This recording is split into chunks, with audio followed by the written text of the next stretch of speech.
On my very first day at a brand new job, I was nervous, excited, hopeful. I walked past my coworker's desk and stopped dead in my tracks. There it was, a framed photo, a man smiling at the camera, my husband. I didn't scream, I didn't cry, I didn't run. I picked up that photo, looked her dead in the eyes, and with the calmest voice I've ever used in my life, I asked, "Who's that?" She beamed. She actually beamed at me. And what she said next changed everything. This is the story of how I walked into a job and accidentally uncovered my husband's entire secret life, and how I made sure neither of them ever saw it coming. My name is Claire. I'm 34 years old. At the time this happened, I'd been married to Daniel for 6 years. To anyone on the outside, we looked perfect. Nice house in the suburbs, 2 dogs, date nights every Friday. He brought me coffee in bed on Sunday mornings. Daniel was a project manager at a tech consulting firm, traveled occasionally for work, maybe once every 2 months. Nothing alarming.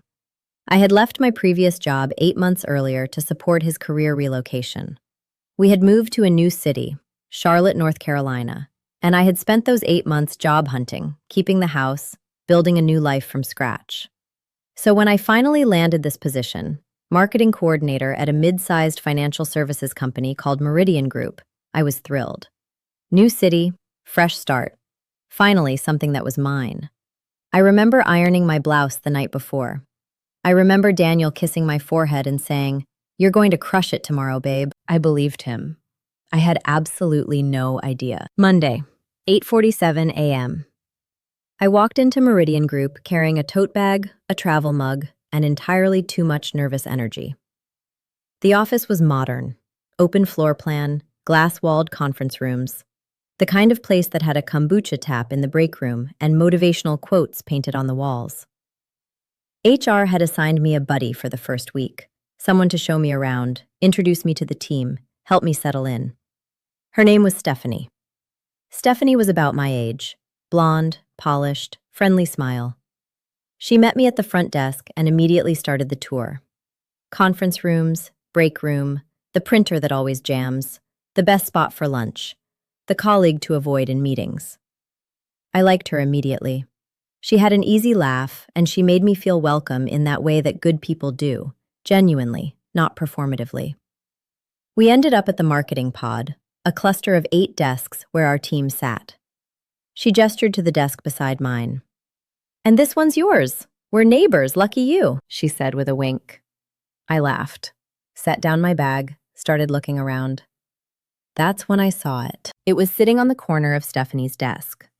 A framed photograph, maybe 4 by 6, the kind you print at a pharmacy and put in a little silver frame you bought at Target. A man, smiling directly at the camera. Warm eyes, that specific smile, the one that crinkles at the corners. I knew that smile. I had married that smile. The world tilted. My brain did that thing it does when it sees something impossible. It tried to rewrite what my eyes were showing it. It's someone who looks like him. It's a coincidence. Lots of men have dark hair and brown eyes, and no, that was Daniel's navy blue polo, the one I had bought him for his birthday last year. That was Daniel's watch, the silver one his father had given him. That was the specific way Daniel tilted his chin slightly upward when someone was photographing him because he thought it made his jawline look better. That was my husband, sitting in a frame on my coworker's desk. Stephanie was saying something to me. I don't know what. My ears had gone underwater. I reached out, picked up the photo, turned it toward her. And with a voice I still don't know how I found, I said, "Oh, cute! Who's this?" Stephanie's whole face lit up. She pressed her hands together under her chin like a teenager with a crush. "That's my boyfriend, Marcus," she said. "We've been together for almost 2 years. He's honestly the most wonderful man I've ever met. You'll have to meet him sometime." Marcus. His name was Marcus. To me, he was Daniel. I smiled. I nodded. I said something like, "He looks lovely." And then I sat down at my desk, opened my laptop, and spent the entire first day of my new job figuring out exactly what I was going to do. I drove home in complete silence. No music, no podcast. Just my hands on the wheel and my mind running at 1,000 miles an hour. I needed facts before I needed feelings. That was the thing about me. I'd grown up with a mother who acted on emotion first and thought second, and I had watched it cost her everything. I had made a private promise to myself decades ago. Collect information first, fall apart later. Daniel's car was in the driveway when I got home. He was making dinner. Pasta. He knew it was my comfort food. "How was the first day?" he asked, not turning from the stove. "Wonderful," I said. "Really great team. I think I'm going to love it there." "See? I told you." I set my bag down, walked to the bathroom, gripped the sink, looked at myself in the mirror. Collect information, fall apart later.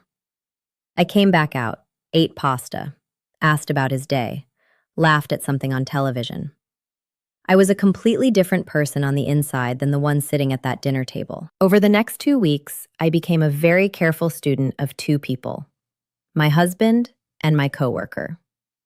I started with what I had. Stephanie had said they'd been together almost 2 years. Daniel and I had moved to Charlotte 14 months ago. The timeline overlapped by several months, which meant this had started either just before we moved or very shortly after. I checked our joint account. Nothing immediately suspicious. Daniel had always handled most of our finances, which I now realized was a structural problem I had been too comfortable with. I opened a separate account. Just mine, just in case. I started photographing bank statements, quietly, methodically. Then I did something that felt invasive but necessary. I put a GPS tracker on Daniel's car. I ordered it online, paid with my new solo account, had it shipped to my work address. Stephanie signed for the package and handed it to me without a second thought. The irony wasn't lost on me. Within 4 days, I had confirmation. Daniel was visiting an address across town every Tuesday and Thursday evening. His cover story on those nights? Late meetings, client calls, gym. I looked up the address. It was Stephanie's apartment building. Here is what I eventually pieced together, and this is the part that still takes my breath away when I say it out loud. Daniel had created an entirely second identity. To Stephanie, he was Marcus Hale. Different last name, different backstory. He'd told her he worked in real estate investment. He'd told her he was originally from Atlanta. He'd told her he had no family nearby.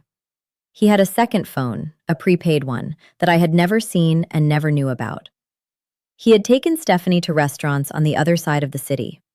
He had introduced her to a small group of his friends, people I had never met, people who knew him as Marcus. He had been living 2 complete parallel lives in the same city. And I, the woman who slept beside him every night, had walked directly into the orbit of his other life on my very first day of work. I thought about all those Sunday morning coffees, all those Friday date nights, all those "you're gonna crush it, babe" send-offs at the door. I thought about how he must have felt when I told him the name of my new company. He must have been absolutely terrified. But he hadn't said a word, not one word. That told me everything I needed to know about who Daniel actually was. And it told me exactly how I needed to proceed. Let me be clear about something. I wasn't angry at Stephanie. That might surprise you. But Stephanie didn't know I existed. She had been lied to just as thoroughly as I had. She thought she was in a real relationship with a real man named Marcus Hale. She was a victim too. She just didn't know it yet. So my plan had 2 separate tracks. Track 1, protect myself legally and financially, before anyone knew I knew anything. Track 2, make sure both Stephanie and Daniel experienced consequences that were proportionate to what had been done. Not out of cruelty, out of fairness. I consulted a divorce attorney, privately, paid out of my personal account. She was wonderful, sharp, experienced, no nonsense. She told me exactly what documents to collect, exactly what assets needed to be accounted for, and exactly how to position myself before making any move. She also told me something important. Don't tip him off. Not yet. The moment he knows you know, things get complicated. I didn't tip him off. I got everything in order first. 3 weeks after that first day, I made my move. It came together around a work happy hour, a casual Friday evening thing that our marketing team did monthly. Spouses and partners were invited. When Stephanie mentioned it, she added brightly, "I'm finally going to bring Marcus. You'll get to meet him." I smiled. "I cannot wait," I said. I told Daniel about the happy hour. Casual, low pressure. "My work team does this monthly thing. It would mean a lot if you came. Get to know my coworkers." He said he'd love to. Of course, he didn't know that I had already spoken privately with 2 people. My attorney, who was on standby, and my closest friend from back home, who had driven 4 hours to be in that city for the weekend. I wasn't walking into that room alone. The bar was a nice one, warm lighting, good wine list, the kind of place where everyone looks a little more relaxed than they do in the office. I arrived with Daniel, my Daniel, at 6:15. Stephanie arrived at 6:40. She walked in holding hands with her Marcus. The moment she saw us, she stopped smiling. Because Marcus and Daniel were, of course, the same person. And the same person had just seen both of us at the same time in the same room. I watched his face. I had imagined this moment many times over the past 3 weeks. I had wondered what I would feel. Rage? Satisfaction? Grief? What I actually felt was very calm. I raised my glass slightly in his direction. He went completely white. Stephanie looked at him, looked at me, looked back at him. I said, pleasantly, conversationally, the way you'd comment on the weather, "Funny thing, Stephanie. I've been meaning to tell you, I actually know Marcus. We go way back." "We're married," I added. 6 years in October. The bar got very quiet around us. Daniel, Marcus, didn't make a scene. I think he was too stunned to. Stephanie did cry. Not at me, she was very clearly crying about him. She kept looking at him and saying his name, Marcus, and then stopping herself because she didn't even know what his name actually was. I handed her a card. My attorney's card, actually. "She's very good," I said, "if you need someone in your corner, too." Then I picked up my wine, walked to the other end of the bar where my friend was waiting, and I let Daniel deal with the wreckage of the life he had built on lies. He tried to follow me. I turned around once, just once, and said, "The papers are already drafted. You'll hear from my attorney Monday morning." Then I turned back around. My friend hugged me, got me another glass of wine. We stayed for another hour.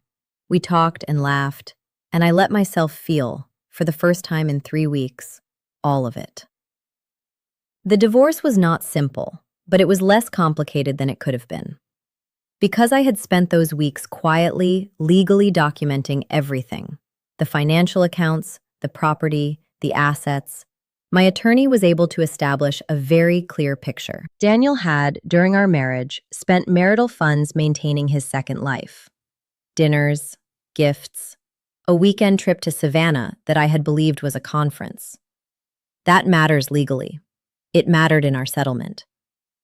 I walked away with the house, which we sold.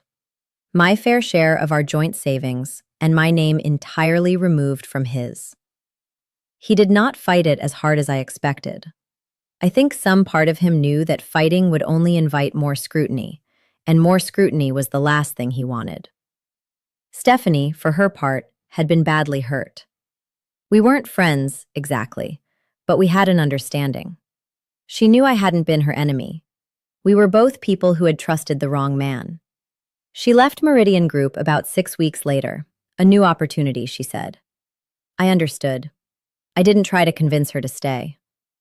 It has been 14 months since that happy hour. I still work at Meridian Group. I got a promotion, senior marketing coordinator, 4 months ago. I have a good apartment. My dogs live with me. I got a new coffee maker, the expensive kind, and I make my own Sunday morning coffee now, exactly the way I like it. I am not going to tell you that everything is fine, because rebuilding after something like this takes time, and it's not linear, and there are nights when I still feel the specific weight of 6 years of something I thought was real. But I am going to tell you that I am okay. More than okay. I walked into that job nervous and hopeful, and I walked into a situation I never could have predicted. And instead of falling apart, I collected information. I made a plan. I protected myself. I handled it.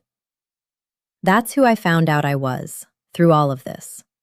And she's someone I'm genuinely glad to know. If you're watching this and something in it felt familiar, if you've ever smiled through something that was breaking you on the inside, if you've ever had to be calm when everything in you wanted to scream, know this.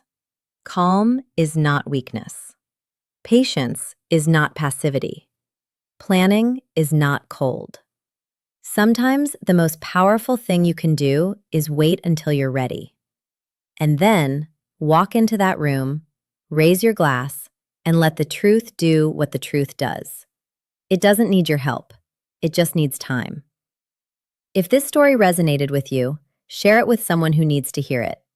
And if you want more stories like this, hit subscribe. New video every week. Take care of yourselves. See you next time.